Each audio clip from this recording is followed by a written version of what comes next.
స్వచ్ఛమైన నాణ్యమైన గౌదర్పార్ పూజా ఉత్పత్తులు www.gaudarpar.com ద్వారా ఆన్లైన్ లో ఆర్డర్ చేయండి. మీ ఇంటిని దేవాలయంగా మార్చుకోండి. అమ్మ నమస్తే. నమస్కారం జయలక్ష్మి.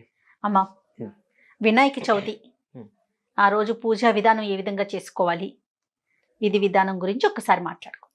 సాధారణంగా వినాయక చవితి అనంగానే పిల్లల పండగలాగా మనం చెప్పుకుంటామండి. పిల్లలందరూ ఉత్సాహపడిపోతారు. అసలు వినాయకుడు వాళ్ళ దేవుడనే అనుకుంటారు పిల్లలు. అవును, అంత సరదాగా ఉంటారు. వాళ్ళ పండగే అవుతుంది. పల్లెటూళ్ళల్లో పత్రి తీసుకురావడం అదంతా కూడా పిల్లలే చేసేవాళ్ళేమో అది మాది అన్నటువంటి భావనలో ఉంటారు.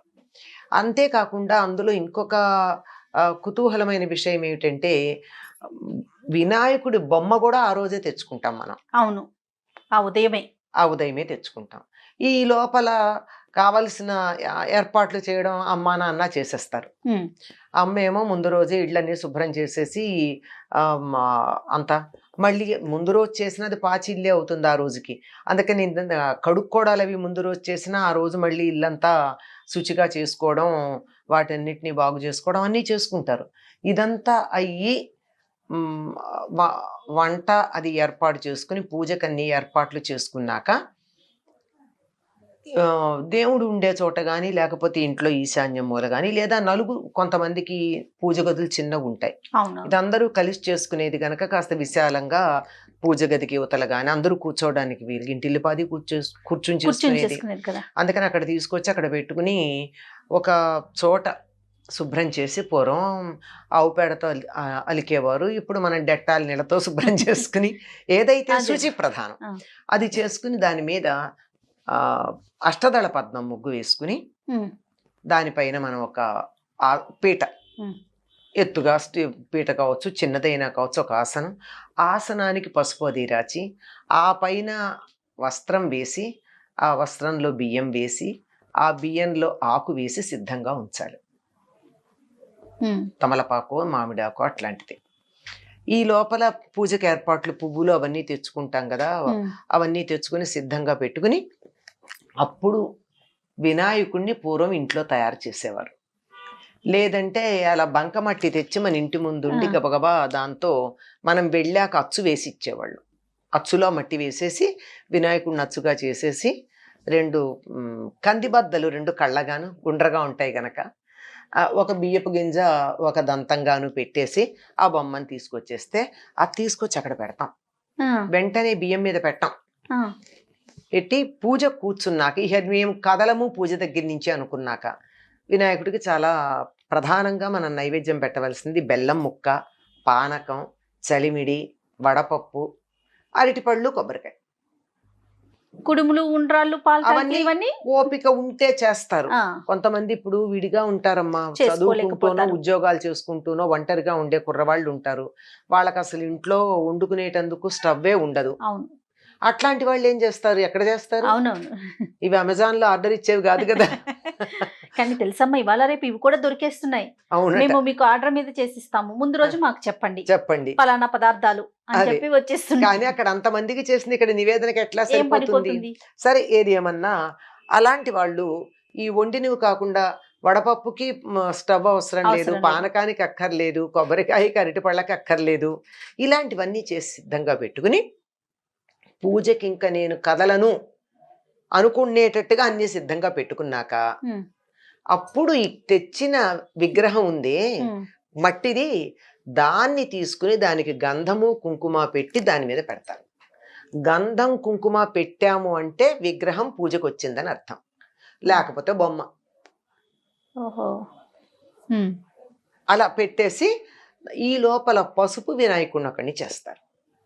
ఆ పసుపు వినాయకుడిని కూడా చేసి పసుపుతో ముద్దగా చేసి అక్కడ పెట్టి దానికి కూడా గంధం కుంకుమ పెట్టి ఇవి సిద్ధంగా పెట్టుకుని పాలవెల్లి కూడా కడతారమ్మా. పాలవెల్లి ఒక పందిరి లాంటిది చేసి దాని మీద చక్కని ఆకులు అవి వేసి తోరణాలు కట్టి దానికి మంచి పళ్ళు, ఎన్ని పళ్ళు దొరికితే అవన్నీ కట్టి చాలా అందంగా తయారు చేసి సిద్ధంగా పెడతారు. అమ్మా ఇది ఆనవాయితీ ప్రకారం చేస్తారు కదా, పాలవెల్లి ఎవరైనా పెట్టుకోవచ్చు అమ్మా, అది పెద్ద ఆనవాయితీ ఏం లేదు. వాళ్ళకి కుదరలేదంటే మానేయచ్చు, కుదిరితే పెట్టుకోవచ్చు. అంటే ఇప్పుడు మన అమ్మ వాళ్ళు అత్తయ్య వాళ్ళు చేస్తేనే చేయాలి అట్లాంటి నియమం లేదా? ఎవరమైనా చేసుకోవచ్చు. ఇలా పెట్టుకుని ఇంత సిద్ధంగా ఉన్నప్పుడు ఇప్పుడు విగ్రహాన్ని అక్కడ పెట్టిన తర్వాత ముందుగా మహాగణాధిపతి పూజ చేయాలి. ఆదౌ నిర్విఘ్న పరిసమాప్త్యర్థే మహాగణాధిపతి పూజాం కరిష్యే. ఈ గజాననుడుగా ఉన్నటువంటి వినాయకుడు కాక సృష్ట్యాది నుంచి ఉన్నటువంటి గణపతిని ముందర పూజ చేస్తాం విఘ్నాలు జరగకుండా. అలా అయిన తర్వాత ఆయనది క్లుప్తంగా అయిపోతుంది పూజ. ఆ తరువాత వినాయకుడికి షోడశ ఉపచార పూజ చేస్తాం. ఆ 16 ఉపచారాలతో ధ్యాన, ఆవాహన ఇత్యాదులు ఉన్నాయి. అర్ఘ్య, పాద్య, ఆ తరువాత ఆసన, స్నాన, గంధ, అక్షత, యజ్ఞోపవీత, వస్త్ర, ధూప, దీప. వాటికన్నా ముందు మనకి అన్ని స్తోత్రాలు చేసి ధూప, దీప నైవేద్యాలు సమర్పించి అయిన తర్వాత తాంబూలం, మంగళహారతి, మంత్రపుష్పం. ఇవి షోడశ ఉపచారాలు. ఇంటికి ఎవరన్నా వస్తే కూడా మనం ఇవే చేస్తాం కదా. అవును. ఇవి చేసి పూజ అంతా అయిన తర్వాత అప్పుడు ఈ నివేదనప్పుడు ఇవన్నీ నివేదన చేస్తాం కదా. అరటిపండు, కొబ్బరికాయ, ఇవాళ ఇలాంటి ఎన్ని పళ్ళు దొరికితే అన్ని, మీ ఓపిక, ఎన్ని రకాలైనా నివేదన చేయొచ్చు. ఆయనకి చాలా ఇష్టం ఏవైనా సరే. మంచి శాకాహారమ్మా, మంచి శాకాహారి, చక్కగా తింటాడు. తిండి పుష్టి కలిగినటువంటి వాడు, భోజన ప్రియుడు, తుష్టిగా ఉంటాడు, పుష్టిగా ఉంటాడు ఆయన. అప్పుడు మళ్ళీ పునఃపూజ చేస్తాం. అంటే ఈ పూజ ఒకటి అయిపోయింది కదా, పునఃపూజ అంటే మళ్ళీ కేశవాయ స్వాహ, నారాయణ స్వాహం అని చెప్పుకుని ఆయనకి ఏదో ఒక చిన్న స్తుతి ఏదన్నా చేసి మళ్ళీ చేస్తున్నాం అని చెప్పి అప్పుడు ఈ కథ చదువుకుంటాం. వినాయక ఉత్పత్తి, శమంతకమోపాఖ్యానం, ఇవి ఉన్నటువంటి కథ చదువుకుని ఆ కథ చదువుకున్నప్పుడు చేతిలో పట్టుకున్నటువంటి అక్షతలు కొన్ని ఆయన మీద వేసి మిగిలిన అక్షతలను ఒక చోట చేర్చి పెద్దలు పిల్లలకి అక్షతలు వేస్తారు.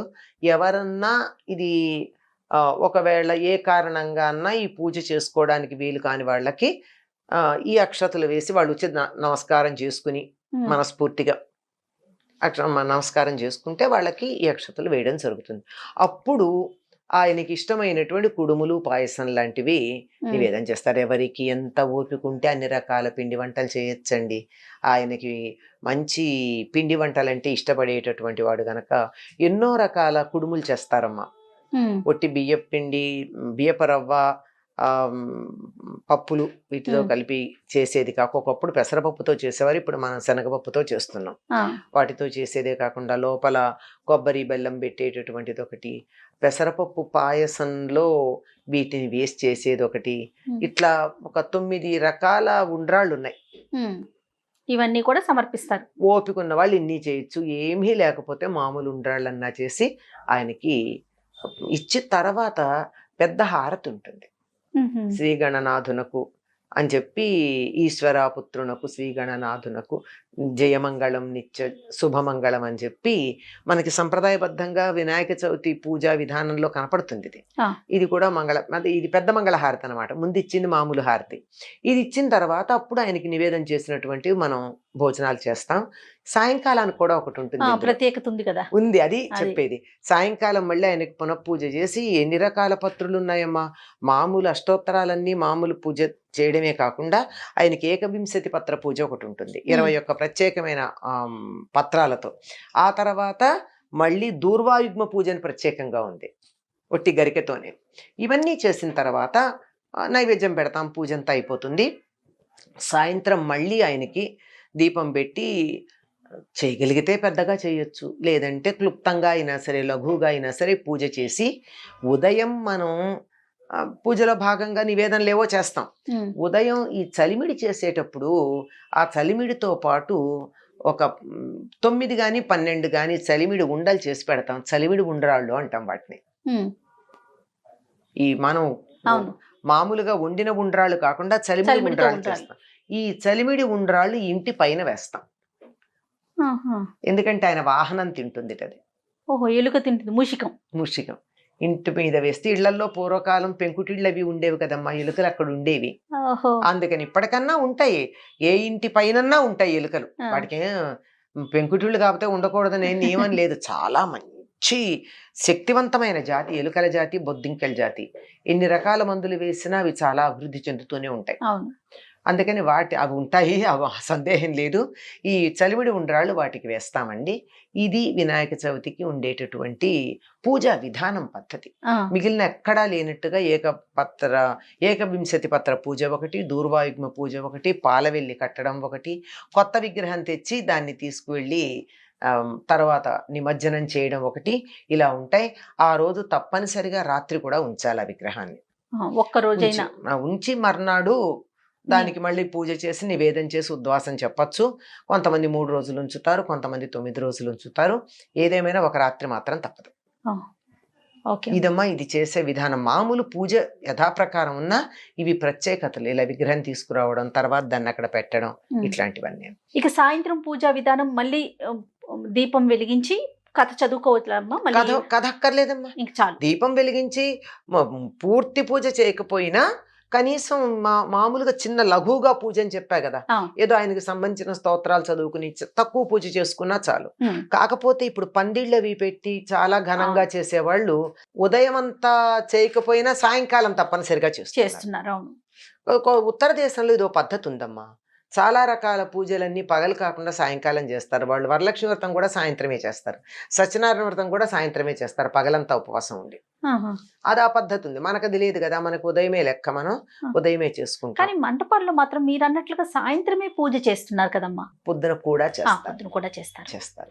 ప్రాధాన్యం సాయంకాలానికి ఇస్తారు, అందరూ వస్తారని పొద్దున కూడా చేస్తారు. నిజానికి పొద్దున తప్పనిసరిగా చెయ్యాలి. అయ్యాక మట్టి గణపతినే ఈనాడు ఆరాధించడం ప్రత్యేకత ఉంది. మీరు ఎన్ని అడుగులు, ఎన్ని గజాలు, ఎన్ని మీటర్ల ఎత్తు, ఎంత పెద్ద విగ్రహం అన్నా పెట్టండి, మనం పూజ చేసేటటువంటిది ఆ మట్టితో చేసిన రంగులు వేయనటువంటి చిన్న గణపతికి మాత్రమే. అది అలంకారం అంతే. ఇప్పుడు మండపాలకు రకరకాల పూలు అవి కట్టి అలంకారం చెయ్యం, అట్లాగే ఈ విగ్రహాలు కూడా అలంకారం అంతే. అసలు పూజ చేసేది ఆ పసుపుతో చేసిన వినాయకుడికి, మట్టి గణపతికి. ఎందుకు అంటే గణపతి భూతత్వం. అందువల్ల ఆ భూతత్వం గనక ఆయన్ని మట్టితో మనం తయారు చేసి పూజించుకుంటాం. తర్వాత మళ్ళీ భూమిలోనే కలిపేస్తాం. అయితే ఈ నిమజ్జనం చేయడం అనేది కూడా చెరువుల్లో వాటిల్లో ఉంటే చేస్తారు. ఎన్ని రకాలుగా నిమజ్జనం చేస్తారో తెలుసా అమ్మా? వ్యవసాయదారులు తమ పొలంలో తీసుకెళ్ళి అక్కడ దాని ఈశాన్య మూల కొంచెం తవ్వి అక్కడ పెట్టేస్తారు. అంటే పైన ఏ పశువులు పేడ అది వేయకుండా అలా పెడతారు. మా ఊళ్ళో చెరువు లేదు, నాకు పొలం లేదు, ఏం చెయ్యాలి? పెరట్లో ఉన్న పొట్లపాదులో పెడతారు. పొట్లపాది ఎందుకు పెడతారు అని మీకు ప్రశ్న వస్తుంది. ఎందుకు అంటే పొట్లపాదు దగ్గరికి అశుచిగా ఉన్న వాళ్ళు వెళ్ళరు. ఇలా వెడితే పొట్లపాదు మర్నాటికల్లా మాడిపోతుంది. అందుకే మన వాళ్ళు అంటారు పొట్లకు పొడగెట్టదండి అంటారు. అందుకని అశుచిగా ఉన్నవాళ్ళు పొట్లపాద దగ్గరికి వెళ్ళరు గనక ఈ విగ్రహం మనం పూజ చేసాం, 1 రోజు 3 రోజులో 5 రోజులో చేశాంగా, అందులో బింబేస్మిన్ ఉండు అని కదా మనం ఈ బింబంలోనే నువ్వు ఉండు పూజావసానాంతమని అందులో ఆయన్ని ప్రతిష్టాపన చేసాం. మరి అందులో ఆయన ఉన్నట్టే కదా లెక్క. కాబట్టి అందుకని దాన్ని అక్కడ పెట్టి పొట్లపాదులో ఉంటే కొన్నాళ్ళకి అది విగ్రహం ఆకృతి పోయి నెమ్మదిగా నేలలో మట్టిలో కలిసిపోయాక అప్పుడు పర్వాలేదు, అట్లా పెడతారు. నాకు పొట్లపాదు పెట్టుకునేంత చూడు కూడా లేదు. ఇంట్లో తులసి కోటలోనో లేదా ఒక పూల కుండీలోనో పెట్టి, అది ఏ పూల కుండీలో పెట్టారో ఆ పూల కుండీలో చెత్త నీళ్లు పోయకుండా మంచినీళ్లు మాత్రమే పోస్తూ ఉండాలి. ఎన్ని మార్గాలు ఉన్నాయి చూడండి. మనుషుల మీద ఎంత ప్రేమో మన శాస్త్రకారులకు ఆలోచించండి.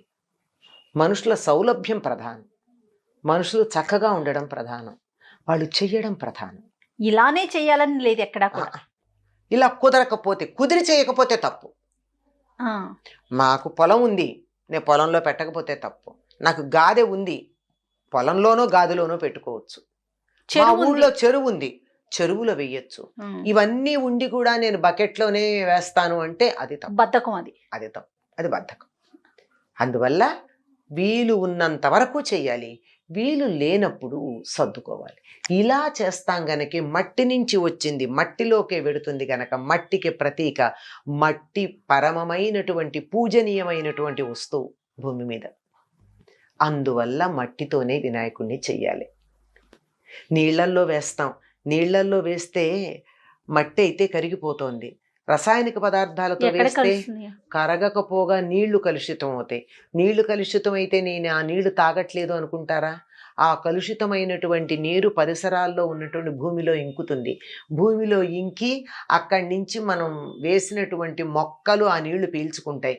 ఈ రసాయనాలలో ఉండేటటువంటి విష పదార్థాలు, ఇంగ్లీష్లో చెప్తే బాగా అర్థమవుతుంది, టాక్సిన్స్, అవి ఆ మొక్కలు పీల్చుకుంటాయి. మనకి ఆ వస్తాయి. మొక్కలు పీల్చుకున్న తర్వాత దాని నుంచి వచ్చేటటువంటి ఆకులో, కాయలో, పువ్వులో మనం తింటే మనకి రోగం వస్తుంది. ఆ మధ్యకాలంలో ఏలూరులో ఒక ఆ, వింత వ్యాధి వచ్చిందన్నారు. అవునమ్మా. దేనివల్ల వచ్చింది? కలుషితమైనటువంటి నీటితో పెంచిన మొక్కల నుంచి వచ్చిన కూరలు తినడం వల్ల కూరలు, వచ్చింది. ఆకుకూరలు ఇవన్నీ ఇవి తినటం వల్ల. తినడం వల్ల వచ్చింది. కనుక నీరు కలుషితం అయితే నాకేమిటి అనుకుంటే కాదు, నీరు కలుషితం అయితే తినే ఆహారం కలుషితం అవుతుంది. అందువల్ల రసాయన పదార్థాలు ఉన్నటువంటి గణపతిని పెట్టదు. గణపతిని వాడద్దు. మట్టితోనే చెయ్యాలి. అలాగే మట్టి మాత్రమే గణపతి చేయడానికి పనికొచ్చే పదార్థం. మట్టి మాత్రమే. ఇంకా ఈ మధ్య చాలా రకాల వాటితో చేస్తున్నారు. అవన్నీ కూడా అలంకారప్రాయమే. అలంకారప్రాయము. ఇంకా ఇది ఆర్గానిక్ అని చెప్పి ఏవో చేస్తున్నారు. అవన్నీ కూడా నేను అనుకోవడం, నాకు తెలిసినంత వరకు మట్టి ప్రధానమైనప్పుడు మట్టే చెయ్యండి. వేరే పదార్థాలు ఎందుకు, ఎంత ఆర్గానిక్ అయినా వేరే వాటి జోలికి పోవద్దు. పోవద్దు. అది వేరే వాటికి వాడుకోండి ఆర్గానిక్వి. ఇది మాత్రం మట్టితో చేస్తే మంచిది. తప్పకుండా అమ్మా. మరొక్కసారి మీకు వినాయక చవితి శుభాకాంక్షలమ్మా. మా అందరికీ కూడా వినాయక చవితి శుభాకాంక్షలు. ఎవరెవరు ఏ ఏ సత్కార్యాలు మొదలు పెడితే అవన్నీ కూడా విఘ్నాలు లేకుండా కొనసాగాలని, అందరికీ పరమ విఘ్నంగా కనపడుతున్నటువంటి భయంకర వ్యాధి ఏదైతే ఉందో అది సమూలంగా పెకలించబడిపోయి అందరూ ఆరోగ్యంతో సుఖశాంతులతో ఉండాలని ఈ వినాయక చవితి శుభ సమయంలో ఆ వినాయకుణ్ణే ప్రార్థిస్తున్నాను. తప్పకుండా అమ్మా.